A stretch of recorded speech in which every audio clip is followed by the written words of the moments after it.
Pipiliin po natin kung anong klaseng vessel ang nais natin sa atin pong buhay. And that choice ay meron po itong kaalakbay din na willingness to be sanctified. So that word comes next. We will always choose to be sanctified, and we cannot be used by the Lord unless we are sanctified. So let's always remember that all the provision of the Lord is not for our pleasure only. Although kasama yun, no? Siyempre, love tayo ni Lord. Natutuwa tayo dun sa mga provisions niya. But let's go beyond those provision.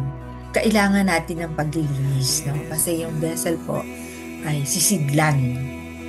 Sa ating katawan, yung vessel naman, blood vessel, daanan, di ba? At yung daanan na yan, sisidlan. Kailangan malinis yan, kaya naririnig natin yung ating mga blood vessel kapag nilalagyan natin ng mga cholesterol na pamparumi. Ayan po, mga kung ano-anong nilalagay natin dyan, ay hindi po siya nagiging kagamit-gamit sa dapat na paggamitan. So this sanctification and usefulness ay pinagsama. We are sanctified para tayong gamitin. And now, how do we become ready for that?